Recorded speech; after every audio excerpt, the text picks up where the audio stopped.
اور بھائی اللہ نے کب کہا ہے کہ مجھے تمہاری نمازیں چاہیے؟ اللہ تو کہتا ہے تمہیں تمہارے لیے نمازیں چاہیے، اور نماز کو اتنا کیجول بنا لیا انہوں نے۔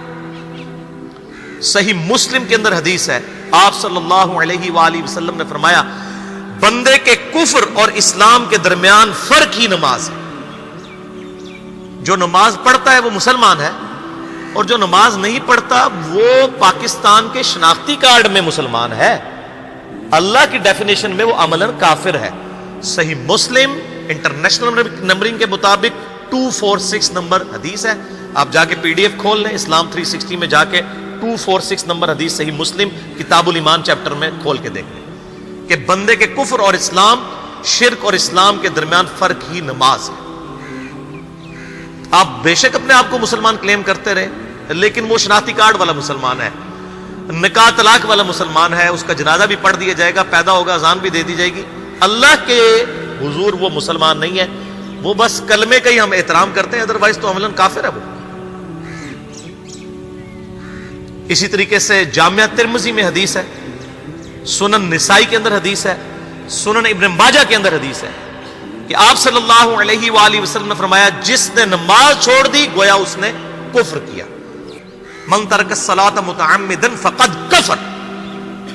اب اس سے زیادہ اور کیا سخت بات کی جائے کہ کسی کو یقین آئے کہ جس نے جان بوجھ کے نماز چھوڑ دی اس نے کفر کیا۔ اب جان بوجھ کے یہ نہ سمجھیے گا کہ جی میں بال بچیاں دے وہ کمائی کرتا رہنا تھا منو ٹائم نہیں ملتا۔ جان بوجھ کی ڈیفینیشن بھی نبی علیہ السلام نے بخاری اور مسلم میں موجود ہے کہ اگر کوئی شخص بے ہوش ہو جاتا ہے یا سویا رہ جاتا ہے، یہ دو آپشنز ہیں، یا تیسرا آپشن ہے وہ بھول جاتا ہے، تو جیسے یاد آئے اسی وقت وہ والی نماز پڑھ لے۔ لیکن جو شخص دنیا کو ٹاپ پرائورٹی مانتا ہے، اپنا آفس چھوڑنے کے لیے تیار نہیں، اپنا کلینک چھوڑنے کے لیے تیار نہیں ہے، اور اپنی دکان چھوڑنے کے لیے تیار نہیں ہے نماز کے لیے، تو ظاہر ہے کہ وہ تو اپنے آپ کو دھوکہ دے رہا ہے۔ اللہ تعالیٰ تو اپنے معاملات کے اندر بالکل اسٹریٹ فارورڈ ہے، بالکل یہ ذہن میں رکھ لیں۔ جامعہ ترمذی میں صحیح سند کے ساتھ موجود ہے، عبداللہ بن شفیق تابعی رحمہ اللہ تعالیٰ کہتے ہیں کہ صحابہ کرام علیہم رضوان صرف نماز کے چھوڑنے کو ہی اعمال میں سے کفر سمجھتے تھے، یعنی وہ کسی کو نماز پڑھتا ہوا دیکھتے تھے تو کہتے تھے یہ مسلمان ہے، اور کسی کو نماز پڑھتا ہوا نہیں دیکھتے تھے تو وہ کہتے تھے یہ کافر ہے۔ یہ جامعہ ترمذی ہے، یہ کوئی سٹوری بک نہیں میں سنا رہا آپ کو۔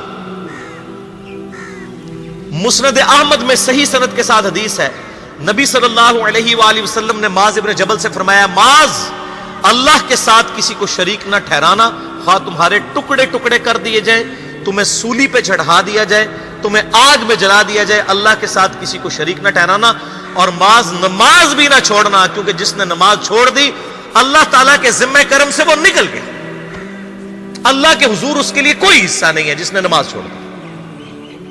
کتنا کریٹیکل ایشو ہے۔ اور اسی طریقے سے مسند احمد میں ہی ایک اور حدیث ہے کہ آپ صلی اللہ علیہ وآلہ وسلم نے فرمایا جس شخص نے اپنی زندگی میں نماز کی حفاظت کی، قیامت والے دن وہ نماز اس کے لیے نور ہوگی، نجات ہوگی، اور اس کے حق میں دلیل ہوگی، اور جس نے نمازوں کی حفاظت نہیں کی اس کے لیے قیامت والے دن کوئی نجات، کوئی نور اور کوئی دلیل نہیں ہوگی، الٹا اس کا حشر قارون، فرعون اور ابی ابن خلف کے ساتھ ہوگا، والعیاذ باللہ تعالی۔ یہاں تو ہم کہہ دیتے ہیں یا اللہ جو کچھ بھی ہے تیرے محبوب کی امت سے ہے، یعنی اے اللہ ہم نے تو اپنی اصلاح کوئی نہیں کرنی، ہمیں اسی طریقے سے ہی قبول کر لیں، والعیاذ باللہ تعالی۔ اور کچھ ویسے علماء کا بھی اس میں بڑا برا کردار ہے کہ انہوں نے نماز کو بھی اتنا مشکل فرض بنا کے پیش کیا ہے کہ ایک عام آدمی کے لیے، اور جو دنیاوی معاملات کے اندر بھی انوالو ہے، اور کسی ایسی عورت کے لیے جس کے کئی بچے ہیں، مطلب اس روٹین کے اندر اس نماز کو مینج کرنا مشکل ہو جاتا ہے۔ ہمیں تو عشاء کی صرف 17 رکعتیں بتا دی گئی ہیں، حالانکہ 24 گھنٹے کے اندر ٹوٹل نماز کی رکعتیں 17 ہیں جن کی اکاؤنٹیبلٹی ہے۔ اور میں یہ بڑے یعنی وثوق کے ساتھ ایک ذمہ دار مبلغ کی حیثیت سے یہ بات کر رہا ہوں۔ آپ صحیح بخاری اور صحیح مسلم کھول کے دیکھ لیں، فرض نمازوں کی تعداد جو ہے وہ 5 آئی ہے، اور ان کی رکعتوں کی تعداد بھی بیان ہو گئی ہے۔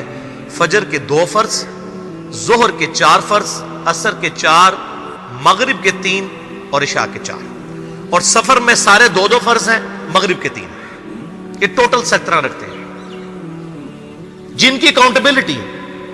باقی جنہ گڑ پاؤ گے انہ میٹھا، وہ ساری نفلی عبادت ہے، وہ بخاری اور مسلم دونوں میں حدیث ہے، جس نے فرض کے علاوہ 12 رکعتوں میں استقامت کی اور وہ 12 رکعتیں آپ صلی اللہ علیہ وآلہ وسلم نے پڑھ کے بھی بتائیں. اور امہات المومنین میں سے سیدہ عائشہ نے، سیدہ ام سلمہ نے، سیدہ ام حبیبہ رضی اللہ عنہن نے روایت بھی کی کہ 2 فجر سے پہلے، 4 ظہر سے پہلے، 2 ظہر کے بعد، 2 مغرب کے بعد، 2 عشاء کے بعد. یہ 12 سنت مؤکدہ، جس نے یہ پڑھی اسے جنت میں محل ملے گا. اگر کوئی نہیں پڑھتا تو گناہگاری والا معاملہ کوئی نہیں ہے. اسی طریقے سے اس کے علاوہ ایک اور وطر کی نماز ہے جو سنت مؤکدہ ہے. وہ سیدنا مولا علی رضی اللہ تعالیٰ عنہ علیہ السلام کا قول ہے کہ وطر سنت ہے، سنت ہے، سنت ہے، مگر اسے مت چھوڑو. ہے سنت ہے لیکن تاکیدی ہے. آپ صلی اللہ علیہ وآلہ وسلم نے سفر میں بھی وطر اور فجر کی 2 سنتیں پڑھی ہیں، لیکن یہ صرف افضلیت کے اعتبار سے تاکیدی ہیں، ان کی کاؤنٹیبلٹی کوئی نہیں ہے. البتہ یہ ضرور ہے، سنن ابی داؤد میں ایک حدیث ہے کہ جس کی قیامت والے دن فرضوں میں کوتاہی نکل آئے گی تو اللہ تعالیٰ فرمائے گا میرے بندوں کی جو نفلی اور سنت عبادت ہے اس کو تول لو اور فرضوں کے ایکویلنٹ قبول کر لو. تو آپ اگر یعنی سنتیں پڑھیں گے تو اس کے ایکویلنٹ نفلوں کی کوتاہی پوری ہو جائے گی، ادروائز اکاؤنٹیبلٹی اس کی کوئی نہیں ہے. یہ ذہن میں رکھیے گا. صحیح بخاری اور مسلم دونوں میں حدیث موجود ہے. ایک صحابی آئے، انہوں نے کہا یا رسول اللہ صلی اللہ علیہ وآلہ وسلم میں جنت میں جانا چاہتا ہوں، مجھے کوئی شارٹ کٹ بتا دیں. آپ صلی اللہ علیہ وآلہ وسلم نے فرمایا اسلام لانے کے بعد نماز، فرض نماز کو قائم رکھ. پھر فرمایا فرض زکوٰۃ ادا کر، فرض روزے دے، روزے جو ہیں وہ ان کو ادا کر اور روزے رکھ. حج اس وقت فرض نہیں ہوا تھا، وہ زندگی میں ایک بار ہے. تو اس نے کہا یا رسول اللہ صلی اللہ علیہ وآلہ وسلم جتنا آپ نے مجھے بتایا نہ میں اس میں ایڈ کروں گا نہ اس میں سے کوئی چیز مائنس کروں گا.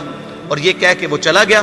آپ صلی اللہ علیہ وآلہ وسلم نے فرمایا اگر کسی نے کسی جنتی شخص کو دیکھنا ہے تو اس کو دیکھ لو جو یہ کہہ کے گیا کہ میں فرض نماز سے زیادہ کوئی نماز نہیں پڑھوں گا، صرف فرض روزہ ہی رکھوں گا، فرض زکوٰۃ ہی دوں گا. اب روزہ اور زکوٰۃ میں تو ہمارے علماء کو اور عام پبلک کو بھی جو دیندار لوگ ہیں ان کو ہضم ہوتی ہے کہ کوئی شخص یہ نہیں کہتا کہ بھئی پیر اور جمعرات کا روزہ. صحیح مسلم میں حدیث ہے کہ آپ صلی اللہ علیہ وآلہ وسلم کے نفلی روزوں کی یہ روٹین تھی.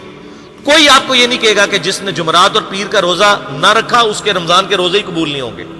کوئی کہتا ہے؟ کیونکہ ان کو پتہ وہ نفلی ہے. اسی طریقے سے زکوٰۃ تو صرف 2.5% ہے نا، باقی تو نفلی صدقات ہیں جتنے مرضی دیں. کوئی شخص نہیں کہتا کہ نفلی صدقہ نہ دیا تو آپ کی زکوٰۃ بھی قبول نہیں ہوگی. الٹا یہ کہتے ہیں وہ بس جی زکوٰۃ دے لو تو باقی سارا مال پاک ہے. لیکن جب فرض نماز کی باری آتی ہے تو اس وقت وہ 12 رکھتے ہیں بھی سنت موقع بیچ میں گھسیٹ دیتے ہیں. وہ بھی صرف فضیلت ہے. ٹوٹل 17 رکھتے ہیں، 2 فجر کی، 4 ظہر، 4 عصر، 3 مغرب، 4 عشاء. یہ میں کو اپنے لیے گراؤنڈ نہیں بنا رہا، میں تو الحمدللہ اس کے علاوہ بھی نفلی عبادت کرتا ہوں. لیکن میں بتا رہا ہوں خدا کے لیے لوگوں کو دین ایسا مشکل نہ پیش کریں کہ جو نبی علیہ السلام نے امت کو وہ دین نہیں دیا ہوا. اپنی مرضی سے انجیکٹ نہ کریں دین، لوگوں کے لیے مشکلات نہ کھڑی کریں. ان کو فرض نماز تک رکھیں. پھر انشاءاللہ کئی لوگوں کو میں نے اس نے نماز شروع کروائی، انہوں نے سنت نماز بھی، نوافل بھی شروع کر دی ہیں. لیکن آپ کم از کم وہ ڈیٹم لیول تو اچیو کروائیں لوگوں کا. لیکن فرض نماز کی باری آتی ہے کہتے ہیں جی سنتے بھی حصہ ہے.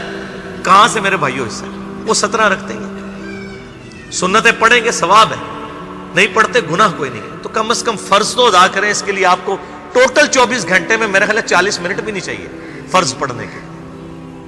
تو اس کے اوپر تو استقامت کم از کم ہم اختیار کریں. اور چھوٹی چھوٹی جو نٹی گٹیز ہیں ان کو تو ہم نے اتنا فالو کیا ہوا ہے، اور فرض نماز کے بارے میں ہم اتنے کیجول ہو جاتے ہیں. تو یہ فرض نماز کی امپورٹنس اس حوالے سے ضروری تھی، اس لیے میں نے ساتھ ہی بیان کر دی.